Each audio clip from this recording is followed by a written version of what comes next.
الحمد لله نحمده ونستعينه ونستغفره ونؤمن به ونتوكل عليه ونعوذ بالله من شرور أنفسنا ومن سيئات أعمالنا من يهده الله فلا مضل له ومن يضلله فلا هادي له ونشهد أن لا إله إلا الله وحده لا شريك له ونشهد أن سيدنا ونبينا ومولانا محمدا عبده ورسوله صلى الله تعالى عليه وعلى آله وصحبه وبارك وسلم تسليما كثيرا كثيرا أما بعد فأعوذ بالله من الشيطان الرجيم بسم الله الرحمن الرحيم لتبلغن في أموالكم وأنفسكم ولتسمعن من الذين أوتوا الكتاب من قبلكم ومن الذين أشركوا أذى كثيرا وإن تصبروا وتتقوا فإن ذلك من عزم الأمور صدق الله العلي العظيم۔ حضرات علماء کرام، معزز بزرگوں، عزیز بھائیوں اور دوستوں، خطبے کے بعد جو میں نے آیت تلاوت کی ہے، اللہ رب العزت نے ارشاد فرمایا، مسلمانوں کو خطاب کر کے تم کو تمہارے مالوں میں اور تمہاری جانوں میں آزمایا جائے گا۔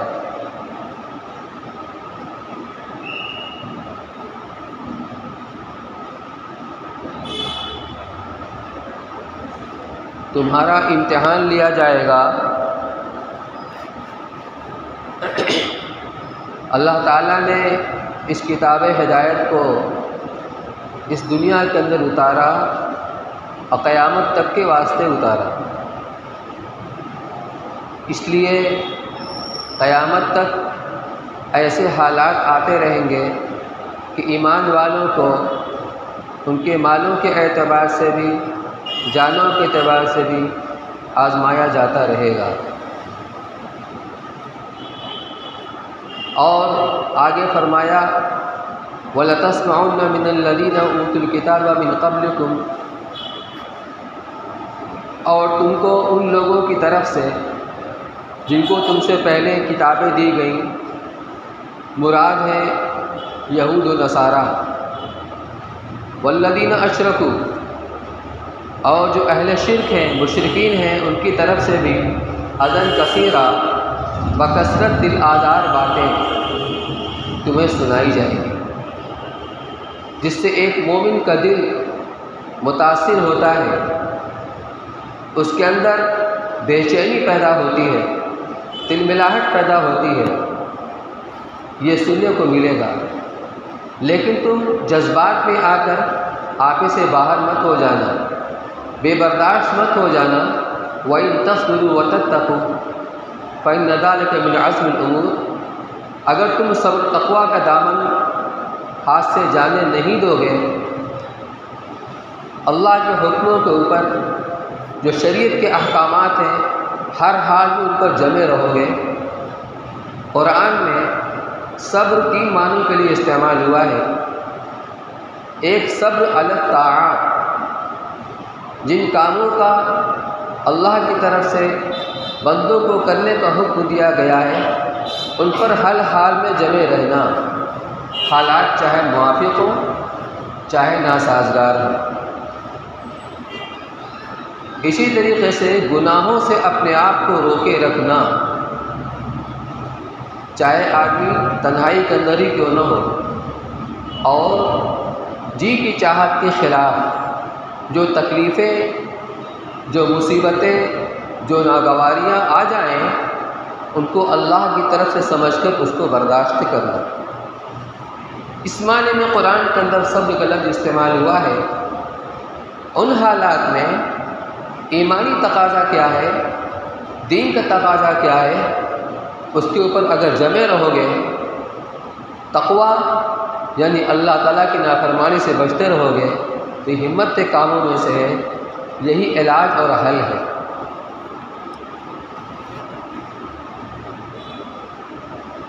آج سے 1450 سال پہلے محسن انسانیت رحمۃ للعالمین صلی اللہ علیہ وسلم نے ایک پیشنگوئی فرمائی تھی، یوشک الامم ان تداع علیکم کما تداع الآکلۃ الی قصعتھا۔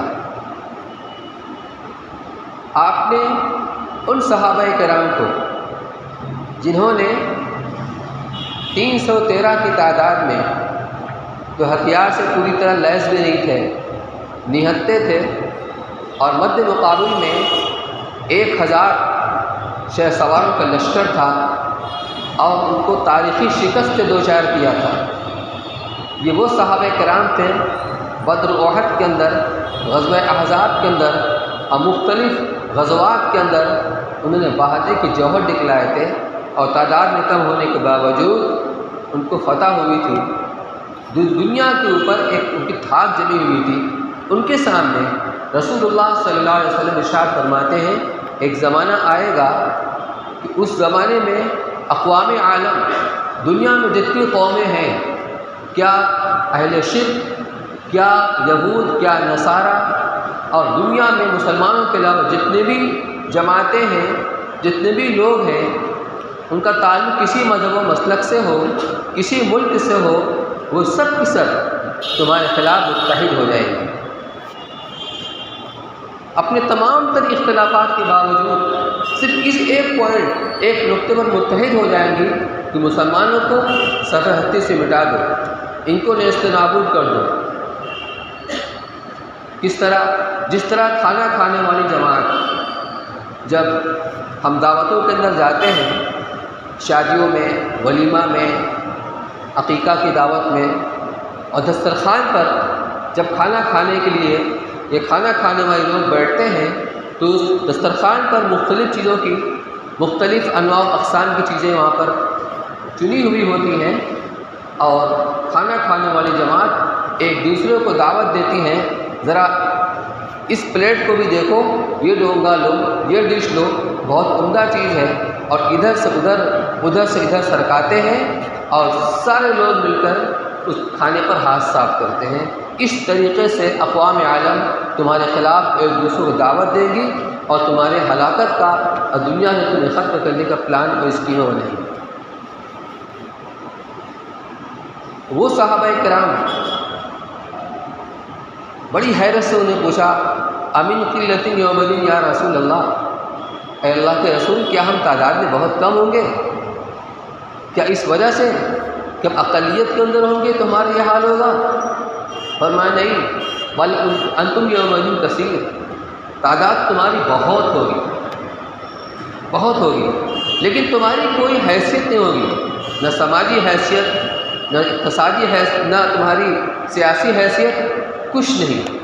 جس طرح جب پانی برستا ہے اور سیلاب کے اندر جب پانی کی رو چلتی ہے تو اس کے سطح کے اوپر جھاڑ جھنکار، پتے، شاخیں، تنکے بہتے چلے جاتے ہیں، ان کی اپنی کوئی حیثیت نہیں ہوتی ہے، ان کی اپنی کوئی منزل نہیں ہوتی ہے، پانی ان کو جہاں لے کر جاتا ہے ادھر چلے جاتے ہیں، کہیں پتھر سے ٹکراتے ہیں، کہیں کسی اور چیز سے ٹکراتے ہیں، بس پانی کے بہاؤ پر بہے چلے جاتے ہیں۔ تمہاری حیثیت یہ ہوگی۔ روایت اور تفصیلی ہے، مجھے عرض یہ کرنا ہے کہ قرآن کی پیشن گوئی کہ قیامت تک یہ ہوتا رہے گا، اور حضور اکرم صلی اللہ علیہ وسلم کی پیشن گوئی کہ اس طرح کے حالات آئیں گے، ایسا معلوم ہوتا ہے کہ حضور اکرم صلی اللہ علیہ وسلم نے اس زمانے کو سامنے رکھ کر آپ نے پیشن گوئی فرمائی تھی۔ کیا یہ ہو رہا ہے کہ نہیں ہو رہا ہے؟ آج سوشل میڈیا کا زمانہ ہے، انٹرنیٹ کا زمانہ ہے، کوئی ایک حادثہ ہوتا ہے، آنن فانن پوری دنیا میں اس کی خبر پھیل جاتی ہے۔ باطل ہر زمانے میں اپنے زمانے کے اعتبار سے وسائل سے ان کو استعمال کرتا ہے اسلام اور مسلمانوں کے خلاف۔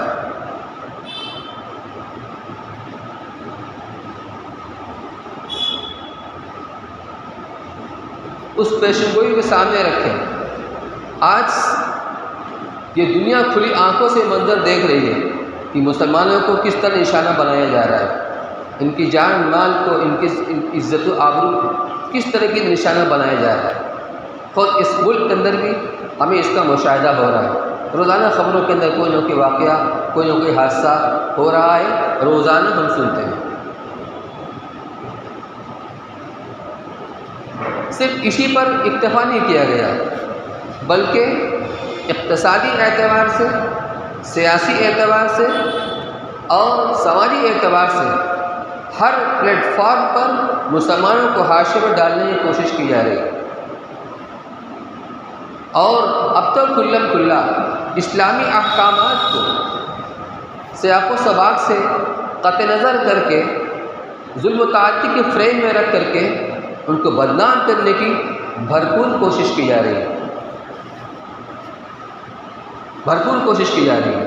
بدقسمتی سے اقتدار کی کرسیوں پر بیٹھے ہوئے حکام کی پشت پناہی اور ان کی خاموش حمایت بھی ان کو شہ دے رہی ہے، اور اس طریقے سے اس ملک کے اندر خاص طور سے ایک ماحول بنایا جا رہا ہے اور حالات ایسے بنائے جا رہے ہیں کہ مسلمان کا اپنے صحیح تشخص کے ساتھ اس ملک کے رہنا کل کے بڑی بد آج مشکل سے مشکل ہوتا چلا جا رہا ہے۔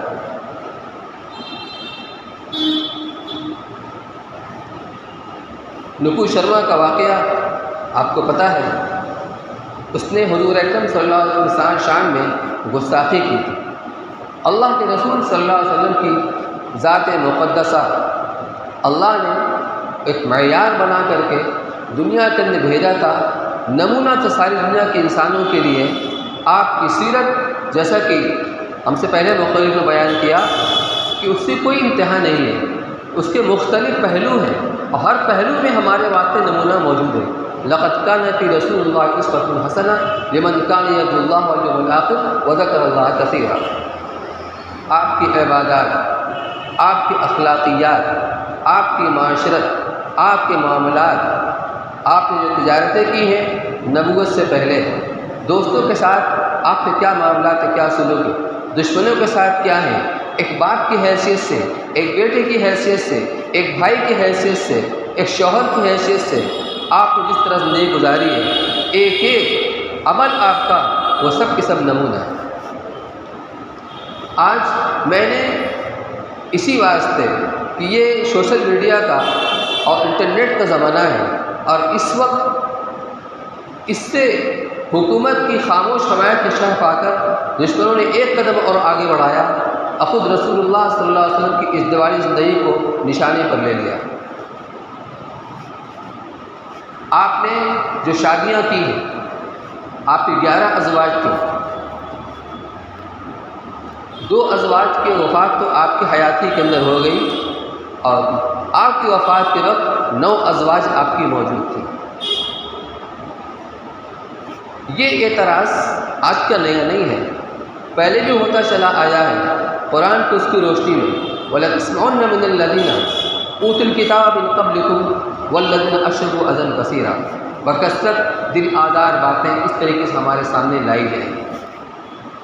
مقصد مسلمانوں کے اندر شکوک و شبہات کا پیدا کرنا ہے۔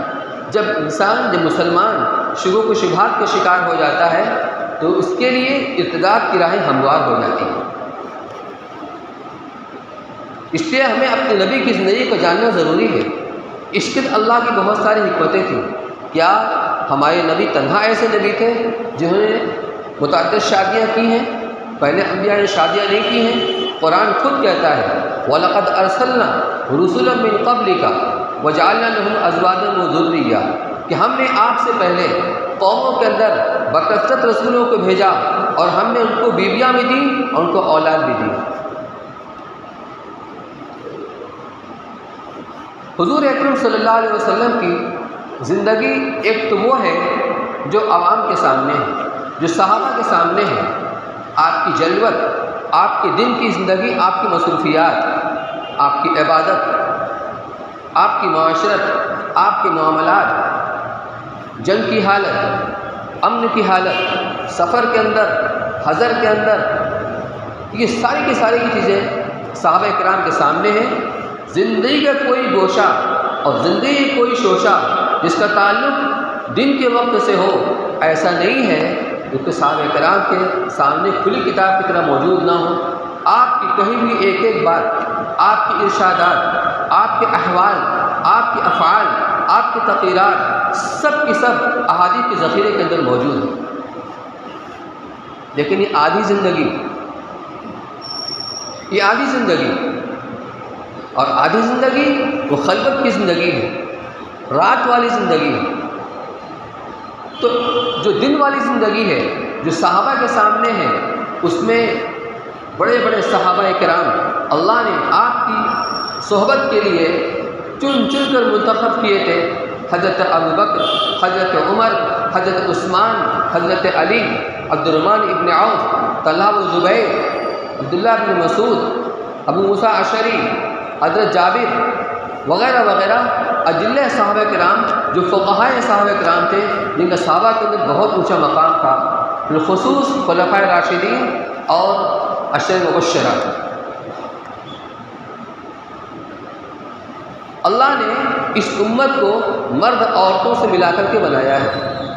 جس طرح مرد قرآن کے احکامات کے مخاطب ہیں، ایسی عورتیں بھی مخاطب ہیں، ان کو بھی حکم ہے۔ لیکن آپ حضرات جانتے ہیں بہت سارے نسوانی مسائل جو ہوتے ہیں جن کا تعلق عورتوں سے ہوتا ہے، ان مسائل کے اندر بعض نزاکتیں ایسی ہوتی ہیں کہ عورتیں خاص طور پر شرم حیا کرنے والی اللہ کے رسول صلی اللہ علیہ وسلم سے ان مسائل کو براہ راست معلوم نہیں کر سکتی ہیں، پوچھ نہیں سکتی ہیں، اور خود آپ بھی حیا کے پیکر تھے۔ لہٰذا یہ ضروری تھا جس طرح مردوں کے اندر حضرات صحابہ کرام کے اندر ایک سے ایک صلاحیت والے، ایک سے ایک علم کے اندر ایک دوسرے پہنچنے کے موجود تھے، ایسے ہی خواتین کے اندر بھی ایسی ہونا چاہیے تھی۔ ظاہر سی بات ہے یہ ذمہ داری ازواج مطہرات کے ذریعے سے ہی پوری ہو سکتی تھی۔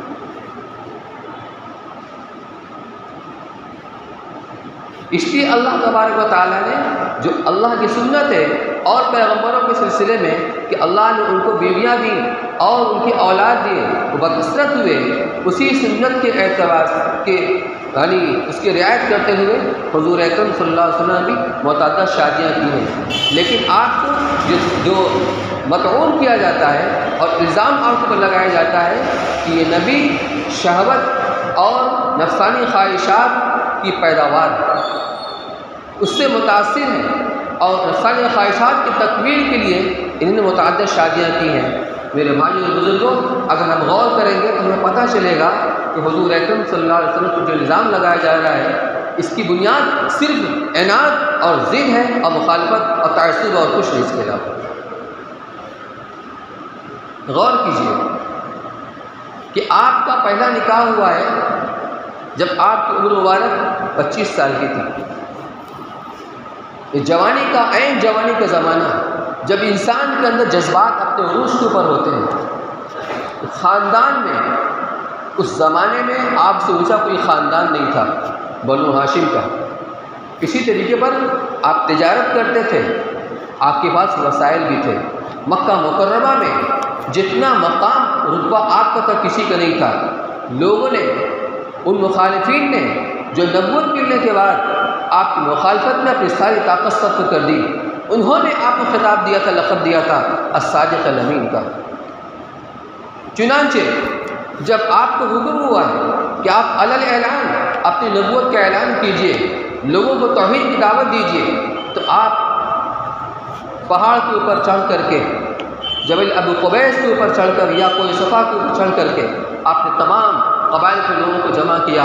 اس کے بعد اصلی دعوت دینے سے پہلے آپ نے اپنی صداقت کا، اپنی راستہ بازی کا، اپنی امانت داری کا ان سے اقرار لیا اور ان سے پوچھا، یہ بتاؤ اگر میں تم سے کہوں اس پہاڑ کے پیچھے ایک لشکر چھپا ہوا ہے جو عنقریب تم پر حملہ کرنے والا ہے، تو کیا تم میری بات کی تصدیق کرو گے؟ سبوں نے میں ایک زبان کہا تھا، ہم آپ کی تصدیق کیوں نہیں کریں گے؟ اس لیے کہ کبھی بھی پوری زندگی میں آپ کو جھوٹ بولتے ہوئے نہیں دیکھا۔ تب آپ نے جب اطمینان کر لیا تب آپ نے توحید کی دعوت دی۔ اس پر لوگوں نے آپ کے چچا ابو لہب نے کہا تب اللہ کا سائر اليوم الہذا جماعت ہے۔ ان لوگوں نے الصادق الامین کا خطاب دیا تھا، اور اس قدر اعتماد تھا حضور اکرم صلی اللہ علیہ وسلم کی ذات اقدس کے اوپر کہ جب آپ ہجرت کی رات میں ہجرت کرنے والے تھے تو اس وقت بھی مشرکین مکہ کی امانت آپ کے پاس موجود تھی۔ آپ نے علی رضی اللہ تعالیٰ عنہ کو یہ حکم دیا تھا کہ میں جا رہا ہوں، تم صبح جن کی امانتیں ہیں ان کے مالکوں کے پاس پہنچا کر تم مدینہ چلے آئے۔ لڑکی کہاں آپ کو نہیں مل سکتی تھی، عمر تھی 25 سال کی، جوانی کے جذبات تھے، وسائل کی کمی نہیں تھی، خود آپ تجارت کرتے تھے، اللہ نے برکتیں بہت دی تھی، لیکن آپ کو مال حاصل ہوتا تھا غریبوں کے اندر، مسکینوں کے اندر آپ صرف کر دیا کرتے تھے، اپنی ذات پر وقت ضرورت خرچ کیا کرتے تھے۔ اس زمانے میں حضرت خدیجہ رضی اللہ تعالیٰ عنہ نے آپ کی صداقت اور راستہ بازی سے اور آپ کی امانت داری سے متاثر ہو کر خود نکاح کا پیغام دیا، اور حضرت ابو طالب کے مشورے سے حضور اکرم صلی اللہ علیہ وسلم نے اس پیغام کو قبول کیا۔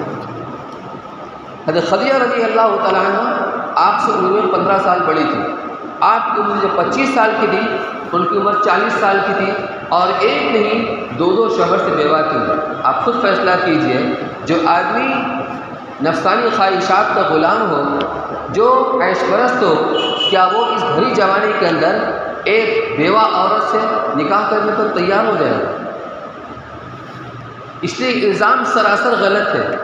آپ نے ان کے ساتھ نکاح کیا، اور اس کے بعد نکاح کے بعد 25 سال کا عرصہ ان ایک بیوی جو بوڑھی تھی ان کے ساتھ آپ نے گزار دیا، اور 50 سال کے عمر تک آپ نے دوسرا کوئی نکاح نہیں کیا۔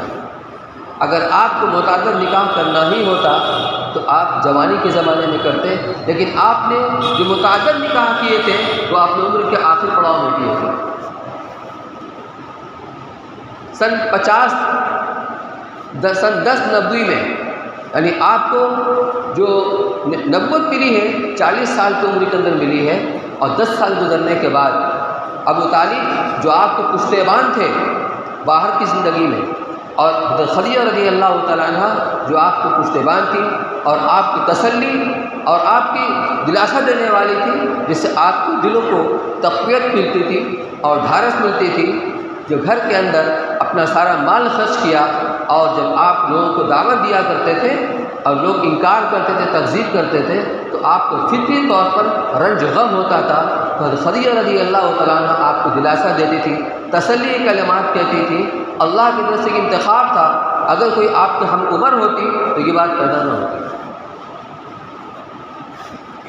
50 سال تک ان ایک بیوی کے ساتھ آپ نے گزار دیا۔ پھر جب ان کا انتقال ہو گیا، بچے گھر کے اندر تھے، فاطمہ رضی اللہ تعالیٰ بہت چھوٹی تھی ابھی، اور یہ 1090 جو ہے یہ عام الحزن کہلاتا ہے کہ آپ کے جو پشتیبان تھے، آپ کی ہمدردی کرنے والے اور آپ کا سپورٹ کرنے والے دنیا سے دونوں کی دونوں چلے گئے۔ اس کے بعد آپ کا نکاح حضرت سودا رضی اللہ تعالیٰ عنہ سے ہوا، جو یہ بھی عمر دراز تھی، سن رسیدہ تھی، یہ بھی بیوہ تھی۔ حضرت عائشہ رضی اللہ تعالیٰ عنہ سے نکاح ہوا ہے، لیکن رخصتی ابھی نہیں ہوئی۔ نکاح تو مکہ ہی کے اندر ہوا تھا، رخصتی ہوئی مدینہ میں ہجرت کے بعد، تقریباً 3-3.5 سال کے بعد۔ تو 50 سال کی عمر میں آپ کا نکاح ہوا ہے ایک دوسری بیوہ سے، یعنی آپ کے ازواج میں سوائے حضرت عائشہ رضی اللہ تعالیٰ عنہ کے تمام کی تمام بیوہ تھی اور زیادہ تر عمر رسیدہ تھی۔ پھر ہجرت کرنے کے بعد 13 سال مکہ کی زندگی میں اور 40 سال نبوت کا، 53 سال مدینہ میں آنے کے بعد سن 1 ہجری کے اندر حضرت عائشہ رضی اللہ تعالیٰ کی رخصتی ہوئی ہے، جبکہ آپ کی عمر مبارک 54 سال ہو گئی۔ پھر 3 ہجری کے اندر حفصہ رضی اللہ تعالیٰ سے آپ کا نکاح ہوا ہے، اور متعدد نکاح ہوئے ہیں آپ کی عمر کے آخری پڑاؤ میں، جب آپ کی عمر مبارک 56 سال 57 سال کی ہوگی۔ اس کے بعد یہ نکاح متعدد کیوں ہوئے ہیں؟ یہ اپنی خواہشات کی تکمیل کے لیے نہیں ہوئے ہیں۔ اگر خواہشات کی تکمیل کی ان کا مقصد ہوتا تو اپنی عین جوانی کے زمانے میں کرتے۔ آپ کے جانثار صحابہ کرام جو ہر وقت آپ کے اشارے پر جان تک قربان کرنے کو تیار رہتے تھے، آپ جس کو بھی اشارہ کرتے اب نو عمر نو خیز اور کماری لڑکیوں کو پیش کرنے کو تیار رہتا، بلکہ اپنے لیے فخر اور سعادت کی بات سمجھتا۔ لیکن آپ سے ایسا نہیں کیا۔ یہ سب کیوں کیا گیا ہے؟ نبوت کے اعلیٰ مقاصد کی تکمیل کے لیے۔ کیوں کہ بعد میں آنے والی امت، خاص طور سے عورتوں کو جو ان کے مخصوص مسائل ہوتے ہیں، ان کو دین کی بات کون بتائے گا، کون سمجھائے گا؟ چنانچہ ان مقاصد کے اندر ایک تو مقصد یہ تھا تعلیمی مصلحت، ایک تشریعی اور دینی مصلحت، ایک معاشرتی مصلحت اور ایک سیاسی مصلحت۔ ان مسائل کے پیش نظر حضور اکرم صلی اللہ علیہ وسلم نے متعدد نکاح کیے۔ اب میں سلسلے بات آپ کو اس کے بارے میں بتا دوں۔ یہ بات کہ عورتوں کو ان کے مخصوص مسائل میں کون بتائے گا، ایک واقعہ کہ حضور اکرم صلی اللہ علیہ وسلم سے ایک انصاری خاتون نے مسئلہ پوچھا غسل جنابت کا، یعنی جب عورت حیض سے پاک ہو جاتی ہے تو پاکی غسل کیسے کرے۔ آپ نے ان کو غسل کا طریقہ بتایا اختصار کے ساتھ۔ اس کے بعد آپ نے فرمایا کہ خوشبودار روح کو استعمال کر لینا۔ اب وہ پوچھ رہی ہیں کہ خوشبودار روح کو استعمال میں کیسے کروں؟ اب آپ حیا کے پہ کر ان خاتون کو عورت کو کیسے آپ سمجھائیں گے تفصیل کے ساتھ؟ صدیقہ عائشہ رضی اللہ عنہا فرماتی ہیں میں نے اس عورت کو پکڑ کے اپنی طرف کھینچا اور میں نے اس کو کنارے بلا کر کے الگ سے پوری بات تفصیل کے ساتھ اس کو سمجھائی۔ ایک مقصد یہ تھا کہ معلمات تیار ہو جائیں جو امت کی خواتین کو اور ماؤں اور بہنوں کو دین کے مسائل سکھائیں اور بتائیں۔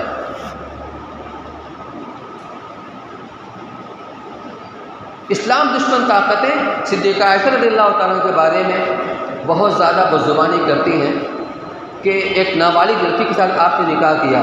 یہ ایک الگ موضوع ہے،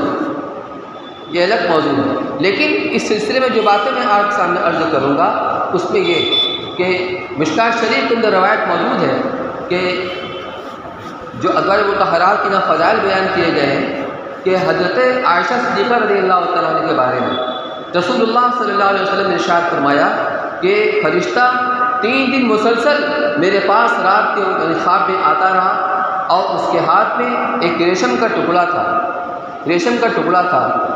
ایک کپڑا تھا۔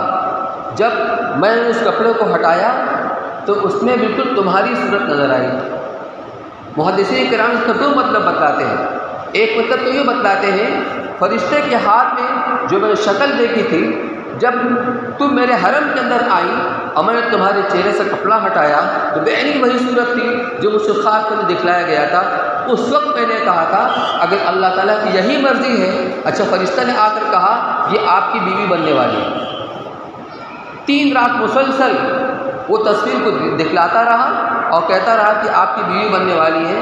تو اللہ کے رسول صلی اللہ علیہ وسلم فرماتے ہیں میں نے اپنے جی میں یہ کہا کہ اگر اللہ کا یہی فیصلہ ہے تو یہ ہو کر رہے گا، تو اللہ کی طرف سے آپ کا نکاح عائشہ رضی اللہ تعالیٰ کے ساتھ یہ طے تھا۔ دوسری مصلحت یہ تھی کہ علم حاصل کرنے کی ایک عمر ہوتی ہے۔ جو حضرات عمر کے ایک پڑاؤ تک پہنچ چکے ہیں، 35 سال 40 سال، آپ اس وقت کی مدرسوں میں جا کر علم سیکھو بہت مشکل ہے، بالخصوص قرآن کا حفظ کرنا۔ آپ دیکھتے ہیں کہ چھوٹے چھوٹے بچے قرآن کی جلدی حفظ کر لیتے ہیں، تو علم حاصل کرنے کی عمر ہوتی ہے 15 سال 16 سال 20 سال۔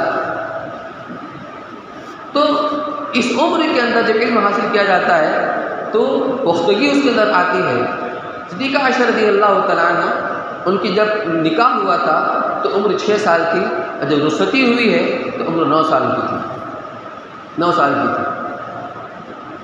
انہوں نے حضور اکرم صلی اللہ علیہ وسلم سے جتنے فیوض کو حاصل کیا ہے، ازواج مطہرات میں سے کسی نے اتنے فیوض حاصل نہیں کیا۔ خود عاقلہ تھی، فاضلہ تھی، بہت ذہین تھی۔ حضرات صحابہ کرام کہتے ہیں جب ہم بڑے بڑے مسائل کے اندر الجھ جایا کرتے تھے اور گتی سلجھتی نہیں تھی تو ہم جب صدیقہ عائشہ رضی اللہ عنہ کے پاس جاتے تھے تو وہاں مسئلے کا حل پاتے تھے. یہ مصلحت تھی. اسی لیے حضرت صدیقہ عائشہ رضی اللہ تعالیٰ عنہ جتنی روایات منقول ہیں 2210 روایات حضرت عائشہ صدیقہ رضی اللہ تعالیٰ عنہ سے منقول ہیں.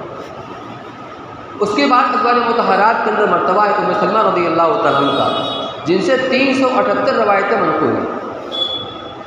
وہ حضرات صحابہ کرام جن کو فقہا کے اندر کا شمار ہوتا ہے.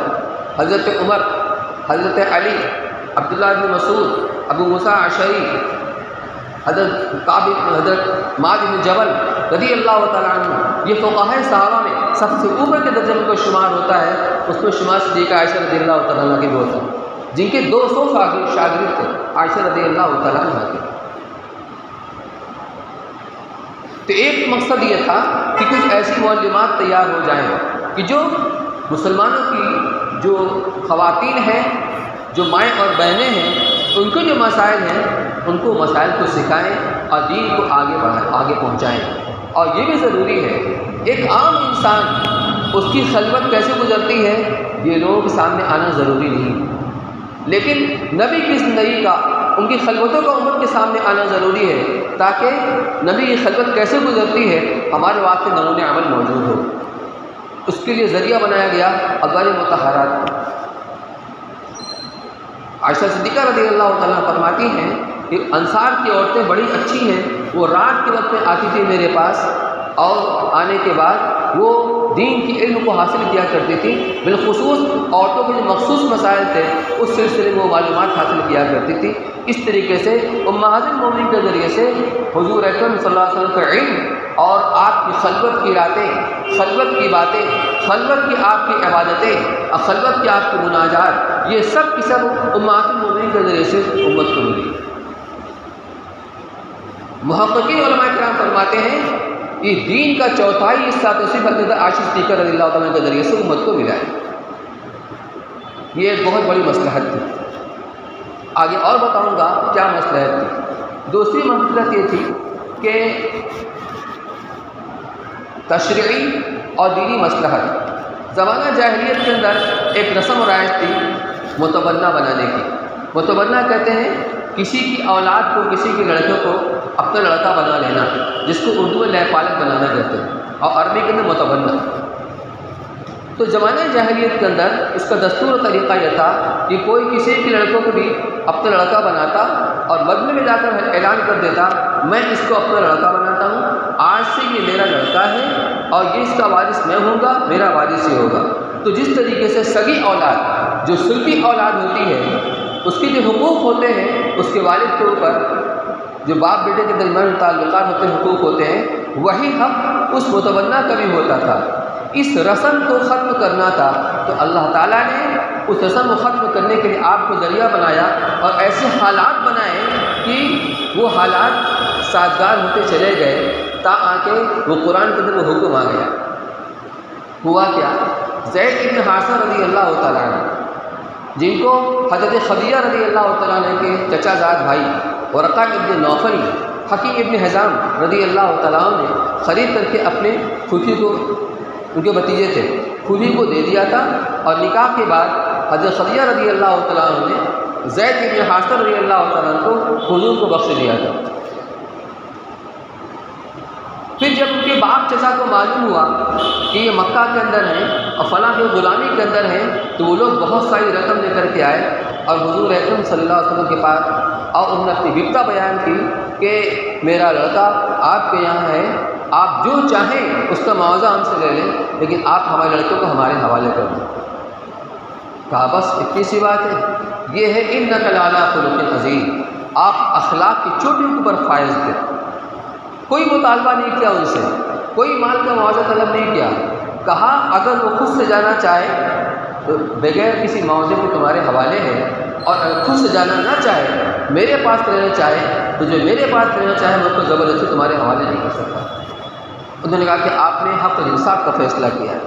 زید رضی اللہ عنہ کو بلایا گیا لیکن آپ کے جو معاملات ان کے ساتھ بیٹے سے بڑھ کر جو شفقت آپ کو ان کو ملی تھی آپ کے سایہ عاقبت کے اندر، آپ کے دامن میں، حضرت انس رضی اللہ عنہ فرماتے ہیں کہ میں نے 10 سال تک حضور اکرم صلی اللہ علیہ وسلم کی خدمت کی ہے، اس درمیان میں کبھی بھی آپ نے کسی کام پر مجھ کو ڈانٹا نہیں۔ جس کام کو کرنے کے لیے کہا تھا میں نے نہیں کیا تو آپ نے کبھی یہ نہیں کہا کہ انس تم نے یہ کام کیوں نہیں کیا، اور جو کام کرنے کا آپ نے حکم نہیں دیا تھا میں نے وہ کام آپ کی منشا کے خلاف کیا تو آپ نے مجھ سے یہ نہیں کہا کہ تم نے یہ کام کیوں کیا۔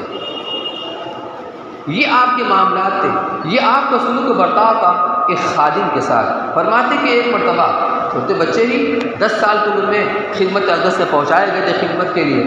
فرماتے کہ ایک مرتبہ رسول اللہ صلی اللہ علیہ وسلم نے مجھ کو کسی کام سے بھیجا، بچے تھے، جب اس کام کے اچھا کہتے کہ میں نے کہا کہ میں اس کام کو نہیں کروں گا، یہ بچپنے کا ایک تقاضا ہوتا ہے، کبھی مچل جاتے ہیں، میں نہیں جاؤں گا، زبان سے تو یہ کہا، لیکن کام کرنے کے لیے گھر سے نکلے راستے میں بچے کھیل رہے تھے وہ بھی شامل ہو گئے، اور جب کھیل کے اندر لگ گئے تو بات ذہن سے نکل گئی کہ میں کیوں نکلا ہوں، کیوں کہاں جا رہا ہوں۔ کافی انتظار کے بعد جب رسول اللہ صلی اللہ علیہ وسلم نے دیکھا کہ آئے نہیں ہیں، آپ پیچھے سے آئے اور میرا کان پیچھے سے پکڑا شفقت کے ساتھ، کہا یا انیس، بجائے انس کے محبت کا جملہ، یا انیس جہاں میں نے تم کو بھیجا تھا وہاں تم گئے تھے کہ نہیں؟ یا رسول اللہ ابھی جا رہا ہوں۔ تو جو ملازم یا غلام ایسی شفقت پائے وہ کیسے آپ کی نگاہی گوارا کرے گا جب ان کو بلایا گیا اور ان کے سامنے دونوں چیزیں پیش کی گئی کہ چچا کے ساتھ باپ کے ساتھ جانا چاہو تو تمہیں اختیار ہے، رہنا چاہو اس کا بھی تمہیں اختیار ہے، کہا میں آپ کو چھوڑ کر کہیں نہیں جا سکتا۔ جب انہوں نے یہ قربانی دی، اپنی غلامی کو آزادی پر ترجیح دی اور آپ کے سایہ شفقت کے اندر رہنا گوارا کیا، کہ حضور اکرم صلی اللہ علیہ وسلم نے بھی قریش کے مجمع کے اندر جا کر اعلان کیا کہ آج سے میں زید کو اپنا بیٹا بناتا ہوں، متبنہ بناتا ہوں، تم لوگ گواہ رہو، میں اس کا وارث ہوں گا، یہ میرا وارث ہوگا۔ اس کے بعد سے لوگوں کو زید بن محمد کہنے لگے رضی اللہ تعالیٰ۔ پھر حضور اکرم صلی اللہ علیہ وسلم نے قریش کی ایک خاتون جو آپ کی پھوپھی ذات بہن تھی حضرت زینب بنت جحش رضی اللہ تعالیٰ عنہ، ان سے نکاح کرا دیا۔ قریش خاندان بہت عالی تھا، ان کو غلامی کا داغ لگ چکا تھا، گھر والے راضی نہیں تھے، لیکن آپ کے فیصلے کے آگے مجبور تھے۔ نکاح ہو گیا لیکن نبھی نہیں، میاں بیوی زوجین کے درمیان میں نبھی نہیں، کیونکہ حضرت زینب رضی اللہ عنہ کی مزاج میں ذرا تیزی تھی اور خاندان کے تخبر اور شرف کا بھی احساس تھا، اس لیے بات بنی نہیں اور نتیجہ ہے کہ طلاق ہو گئی۔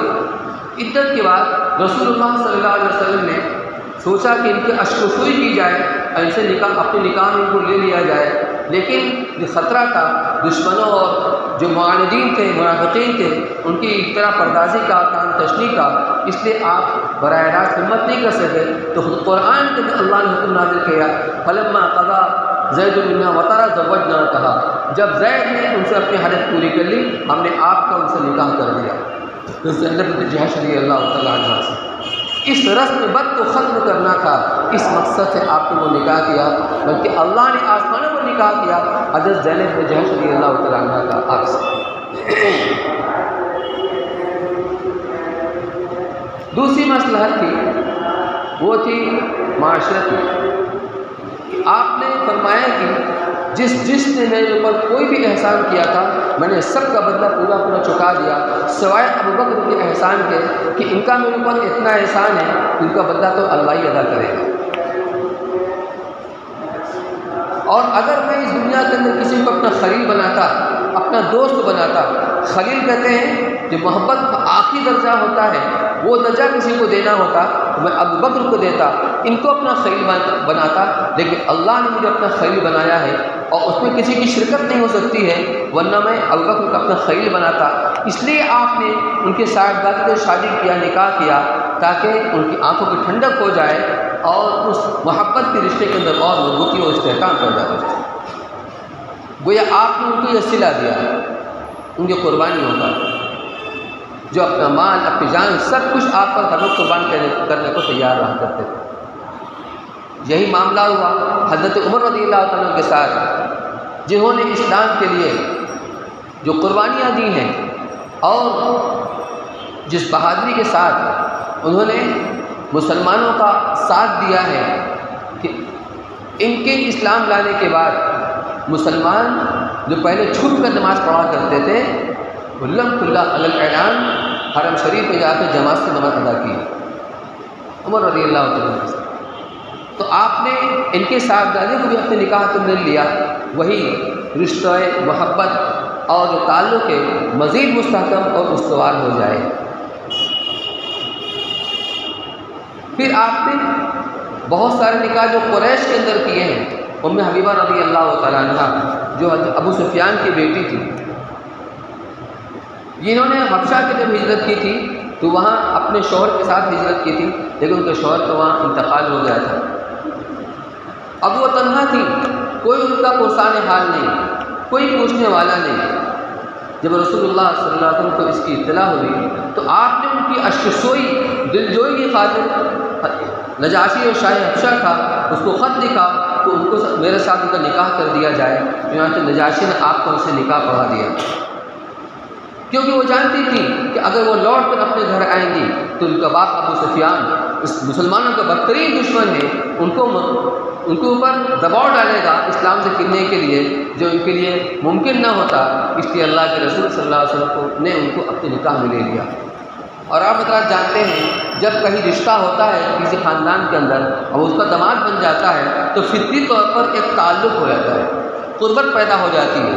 اس کا اثر یہ ہوا کہ ابو سفیان جو ابو جہل کے قتل ہو جانے کے بعد جو جنگ بدر کے اندر قتل ہوا ہے، اس کے بعد سے مشرکین کی کمان ان کے ہاتھ میں تھی، یہی سردار تھے، ان کی دشمنی کمزور پڑ گئی، حتیٰ کہ اللہ تعالیٰ نے ان کے ایمان کی دولت سے سرفراز کروا دیا۔ سیاسی مصلحت کے تحت میں حضرت جویریہ رضی اللہ تعالیٰ عنہ جو حارث بن زرار بنو مختلف کے سردار کی بیٹی تھی، جب مسلمانوں کی لشکر کشی ہوئی ہے اور فتح ہوئی ہے تو بہت سارے غلام اور باندی مسلمانوں کے ہاتھ میں ان کے قبضے کے اندر آئے۔ اس غلام اور باندی کے اسیر ہو کر جویریہ رضی اللہ تعالیٰ عنہ بھی آئی تھی۔ یہ ثابت ابن قیس رضی اللہ تعالیٰ عنہ کے حصے میں یہ آئی حضرت جویریہ رضی اللہ تعالیٰ عنہ، اور انہوں نے ان سے بدلے کتابت کی۔ کتابت کہتے ہیں کہ اگر آقا اپنے غلام سے یا باندی سے کہے تو مجھے اتنا رقم کما کے لا کے دے دو تو تم آزاد ہو، کتابت کا معاملہ کیا تھا، تو اپنی کتابت کے بدلے کتابت کو ادا کرنے کے لیے رسول اللہ صلی اللہ علیہ وسلم کے پاس آئے تھے آپ کی مدد حاصل کرنے کے لیے۔ کہا یا رسول اللہ، میرے آقا زید ثابت بن قیس انہوں نے مجھ سے بدلے کتابت کی ہے اور میں آپ سے اس میں مدد حاصل کرنے کے لیے آئی ہوں۔ تو حضور اکرم صلی اللہ علیہ وسلم نے فرمایا کیا تمہیں یہ بات پسند ہے کہ بدلے کتابت میں اپنے پاس سے ادا کر دوں اور تم سے میں نکاح کر لوں؟ انہوں نے اسے منظور کر لیا۔ جب رسول اللہ صلی اللہ علیہ وسلم نے اسے نکاح فرما لیا، اب صحابہ کرام جن کے اندر بنو مختلف کے غلام اور قیدی اور باندی تقسیم کیے جا چکے تھے، انہوں نے یہ دیکھا کہ رسول اللہ صلی اللہ علیہ وسلم سسرال کے لوگ جو ہمارے غلام ہمارے باندی ہیں، آپ کے سسرالی رشتہ ان سے ہے، تو سبوں نے اپنے غلام باندی کو آزاد کر دیا۔ جب بنو مختلف کے لوگوں نے یہ دیکھا تو سب کسی اسلام میں داخل ہو گئے۔ یہ مسئلہ ہے۔ یہی معاملہ صفیہ رضی اللہ تعالیٰ عنہ کے ساتھ بھی ہوا کہ صفیہ رضی اللہ تعالیٰ عنہ غزوہ خیبر کے اندر یہ قید ہو کر کے آئیں تو دہیا کلبی رضی اللہ تعالیٰ عنہ کے حصے میں آئیں تو اجلہ صاحب اکرام نے مشورہ دیا کہ یا رسول اللہ، حضرت صفیہ یہ اپنے قوم کے سردار کی بیٹی ہیں، لہٰذا وہ آپ کے پاس ہونی چاہیے۔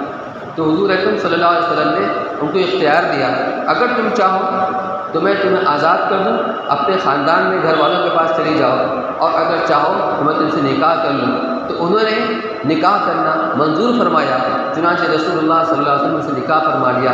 اس کے بعد سے یہودیوں کی دشمنی بھی کمزور پڑ گئی۔ یہ مختلف مصلحتیں تھیں، کہیں سیاسی، کہیں معاشرتی، کہیں تشریعی اور دینی، اور کہیں تعلیمی۔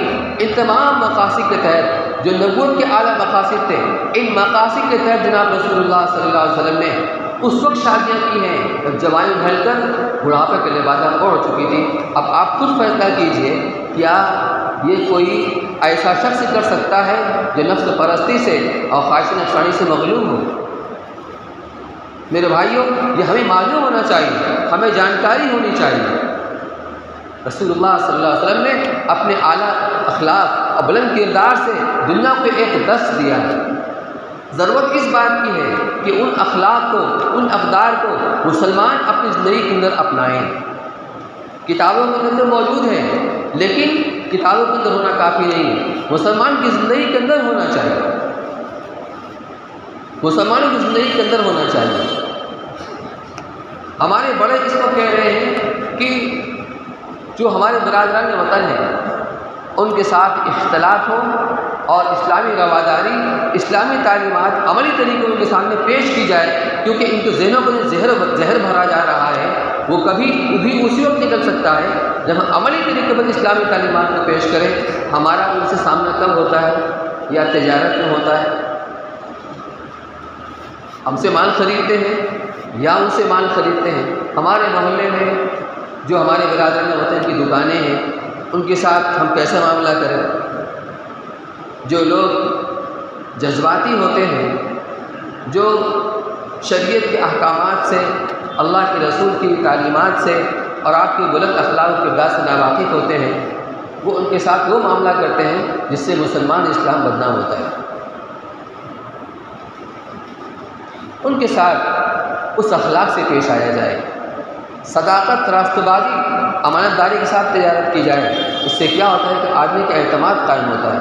جب آدمی ہمیشہ سچ بولتا ہے اور کبھی جھوٹ نہیں بولتا تو اس کا اعتماد قائم ہوتا ہے۔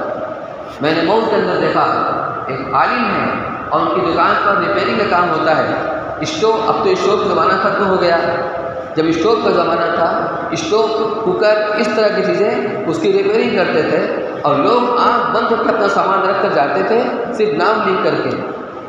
کیا خرابی ہے وہ خود ٹھیک کرتے تھے، کتنا پرزہ لگا ہے، کون سامان لگا ہے، اس کی کتنی قیمت ہوئی اور اس کی بنوائی کتنی ہوئی، وہ سب الگ الگ اس پرچے پر لکھ کے اس کو لگا دیا کرتے تھے۔ ہر آدمی پوری اعتماد کے ساتھ وہیں پر بھیجتا تھا کہ وہاں لے کر جاؤ۔ یہ کیا چیز تھی؟ ایمانداری تھی، یہ ساتھ راست بازی تھی، یہ صداقت تھی۔ اب اگر ہم غیروں کے ساتھ اس طریقے سے معاملہ کریں گے اور اس کو کہیں گے ہماری مذہب کو یہ تعلیم دیتا ہے تو متاثر ہوں گے۔ سفر وغیرہ کے اندر ٹرین پر ہے، جہاز پر ہے، راستے میں کچھ دور کے لیے ہم جا رہے ہیں، رکشے پر ہے، کہیں آٹو پر ہے، ساتھ ہو گیا، ہم اسلامی تعلیمات کے مطابق ان کے ساتھ ہم پیش آئیں۔ ٹرین پر ہے، کھانا کھا رہے ہیں، ان کو شرکت کی دعوت دے دیں، آئیے آپ بھی شریک ہو جائیے۔ وہ آپ کے ساتھ کھائیں گے نہیں، لیکن اس پیشکش کا بھی ان کے اوپر اثر ہوگا۔ آپ چائے پی رہے ہیں، ان کو چائے پیش کیجیے، پلانے کی نیت سے پی لیں، بہت اچھا، نہیں اس کا بھی ان کے اوپر اثر ہوگا۔ کوئی اسٹیشن آیا، ان کو اترنا ہے، آپ ان کا سامان میں ہاتھ بٹا دیا، اس سے متاثر ہوتے ہیں۔ میرے بھائی بزرگوں، عرض کرنے کا مقصد یہ ہے جو حضور اکرم صلی اللہ علیہ وسلم کی صحیح اور سچی تعلیمات ہیں آج مسلمانوں کی زندگی سے خالی اور عاری ہے، اس لیے غیروں کو موقع ملتا ہے وہ اپنے لوگوں کے ذہن کو زہر آلود کر رہے ہیں اور غلط باتوں سے بھر رہے ہیں اور وہ ہمارے ساتھ وہی معاملہ کرتے ہیں۔ تو ضرورت اس بات کی ہے کہ اسلام کی صحیح تعلیمات ہیں، جو آپ کے اخلاق، آپ کے کردار جو کتابوں کے اندر موجود ہیں، ہماری عملی زندگی کے اندر وہ آنا چاہیے۔ تواضع ہے، نرم دلی ہے۔ آپ نے فرمایا کہ ایمان کے کچھ اوپر 70 شعبے ہیں، جس کا اعلیٰ درجہ کلمہ لا الہ الا اللہ ہے، اس کا اقرار ہے، اور ادنا درجہ راستے سے تکلیف دہ چیزوں کا ہٹا دینا ہے، راستے سے تکلیف دہ چیزوں کا ہٹا دینا۔ اب ہم کہیں جاتے ہیں، ہمیں گاڑی کھڑی کرنا ہے، گاڑی اس انداز سے کھڑی کرتے ہیں کہ دوسروں کو تکلیف ہوتی ہے۔ مسلمان کی شان تو یہ ہوتی کہ وہ تکلیف کی چیزوں سے اپنے آپ کو بچاتا، چلے جائے کہ یہ خود تکلیف کا ذریعہ سبب بن رہا ہے۔ ہمیں سوچنا چاہیے اس کا۔ مکان بنا، اس میں برآمدہ بنا ہوا ہے اور مستورات نے چونکہ واقف نہیں ہیں اس لیے کپڑا دھلنے کے بعد اس پر ڈال دیا، اب وہ گلی میں چو رہا ہے، نمازی بھی گزر رہے ہیں، بے نمازی بھی گزر رہے ہیں، تکلیف ہو رہی ہے۔ مسلمان کی شان تکلیف دینے کی نہیں ہے، تکلیف کو دور کرنے کی ہے، لیکن آج ہمارے عمل سے دوسروں کو تکلیف ہو رہی ہے۔ ہمیں قدم قدم پر اس کو دیکھنا پڑے گا، سوچنا پڑے گا۔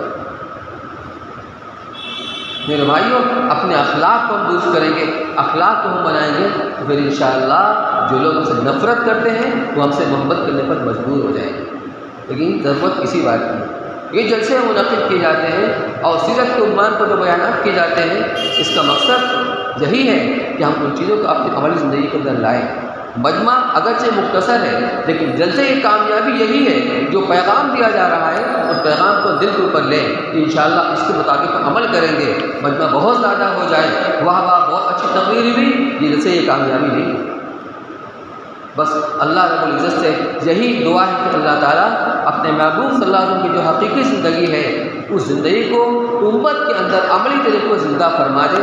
اس لیے امت کو بھی کچھ کرنے کی ضرورت ہے، خود بخود نہیں ہے، اس کے لیے ہمیں کوشش کرنا پڑے گا، ہمیں جاننا پڑے گا، معلوم کرنے کے بعد پھر ہمیں عمل کرنا پڑے گا۔ اس طریقے پر ہم جب اپنے قدم کو بڑھائیں گے تو اللہ تعالیٰ ہمیں وہاں تک پہنچا دیں گے۔ جب آدمی منزل کی طرف صحیح قدم اٹھاتا ہے، چاہے رفتار اس کی دھیمی ہو، کبھی نہ کبھی یہ پہنچے گا، اور جتنی رفتار سے بھی وہ چلے گا اتنا منزل سے قریب ہوگا۔ لیکن اگر اس کا رخ منزل سے پھر گیا، جتنی تیز رفتاری کے ساتھ بڑھے گا اتنے منزل سے دور ہوتا چلا جائے گا۔ اس کی ضرورت اس بات کی ہے کہ ایمان کے جو تقاضے ہیں، دین کا تقاضا ہے، ان تقاضے کے مطابق ہم عمل کرنے والے بن جائیں۔ ہمیں اس کے لیے سنجیدہ ہونا پڑے گا، فکر مند ہونا پڑے گا، کوئی کہے نہ کہے، اپنی فکر سے ہماری کیا ذمہ داری بنتی ہے ان ذمہ داری کو ادا کرنے والے بن جائیں۔ اللہ تعالیٰ ہم سب کو عمل کرنے کی توفیق نصیب فرمائے۔ وآخر دعوانا ان الحمد للہ رب العالمین۔